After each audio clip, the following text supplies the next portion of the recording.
জয় গুরু। পরম প্রেমময় শ্রী শ্রী ঠাকুরের শ্রীচরণে আমার শত কোটি কোটি প্রণাম। ঠাকুর পরিবারের শ্রীচরণে আমার শত কোটি কোটি প্রণাম। সকল ইষ্টপ্রাণ দাদা ও ভক্তিমতী মায়েদের আমার আনন্দিত জয় গুরু।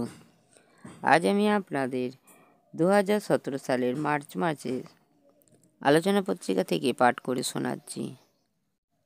শ্রী শ্রী ঠাকুরের মজার দুটি গল্প আপনাদের পাঠ করে শোনাবো। লিখেছেন ডক্টর দেবদ্যুতি বন্দ্যোপাধ্যায়।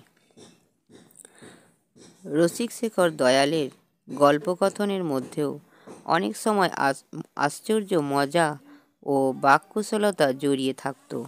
মানুষ স্বপারিপার্শ্বিক বাঁচা বাড়ার পথ খুঁজে পেত। মহাকাব্য পুরাণ থেকে বহু গল্পের অবতারণা করতেন তিনি। ঐন্দ্রজালিক শরীর বিভঙ্গে দুলে দুলে ওঠা হাসিতে, জাদু মাখানো কথায় সেখানেও লুকানো থাকত কৌতুক। রসময় তিনি, রসিকশেখর যিনি। ঠাকুর কথিত এমন একটা গল্পই কৌপিনকা ওয়াস্তে। সরস ভঙ্গিমায় ঠাকুর বলতেন, এক সাধু ছিল, তার কৌপিন রোজ ইঁদুরে কেটে দিত। তখন ইঁদুরের হাত থেকে কৌপিন বাঁচাবার জন্য সে এক বিড়াল পুষল। বিড়ালের এখন দুধ লাগে, করা যায় কি? অগত্যা একটা গরু কিনতে হলো। গরু কিনে তাকে রাখে কোথায়? গোয়াল ঘর তুলতে হলো। গরু বিড়াল ইত্যাদি সেবা সে একলা করে কিভাবে? তখন সে বিয়ে করল।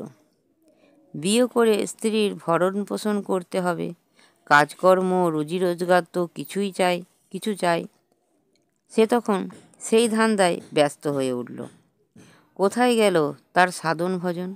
কোথায় গেল তার ভগবত আরাধনা? কোথায় গেল তার লোকসেবা? তখন মাথার ঘায়ে কুকুর পাগল। সে তখন হন্যে হয়ে ছুটছে তার পরিবারের জন্য।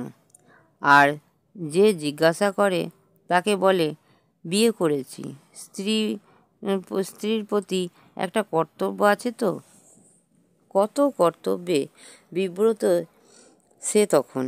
কিন্তু ইষ্টকে নিয়ে যে তার প্রথম ও প্রধান কর্তব্য, সে কর্তব্যের কথা তার একবারও মনে পড়ে না। এক কৌপিনকা ওয়াস্তে সে জলাঞ্জলি দিল সব কিছু।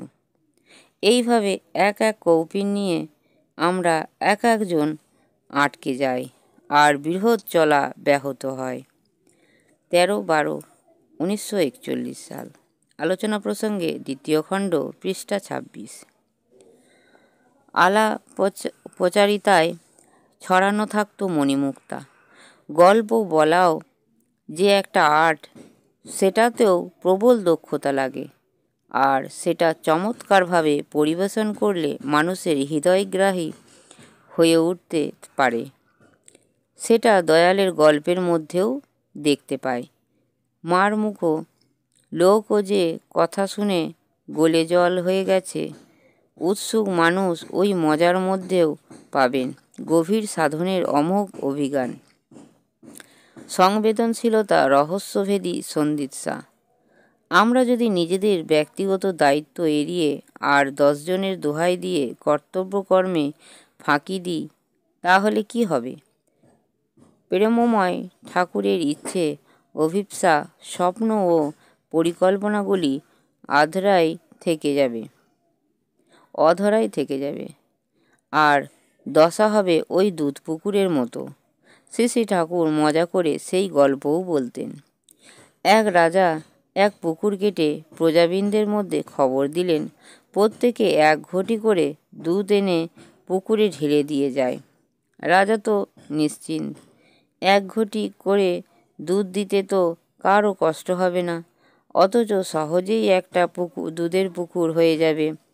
একটা অভিনব ব্যাপার হবে। কত দেশ দেশান্তরের থেকে কত লোকে দুধের পুকুর দেখতে আসবে।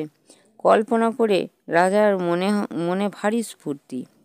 এদিকে প্রজাদের মধ্যে সবাই জনে জনে ভাবল, সবাই তো দুধ নিয়ে যাবে, আমি যদি রাতের অন্ধকারে তার মধ্যে এক ঘটি জল ঢেলে রেখে আসি, কে আর টের পাবে? তখন যেমন ভাবা অমনি কাজ করা। রাজা তো মহা আনন্দে আছেন।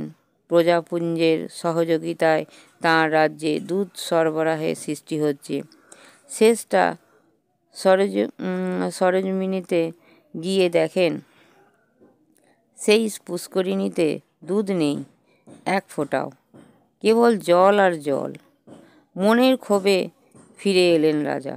ঠাকুর বললেন, কেউ যদি আমার জন্য কিছু করছে দেখেন এবং সে করা যদি ত্রুটিপূর্ণও হয়, তবু তার সমালোচনা না করে তার সাহায্য যতখানি করতে পারেন তাই করতে চেষ্টা করবেন।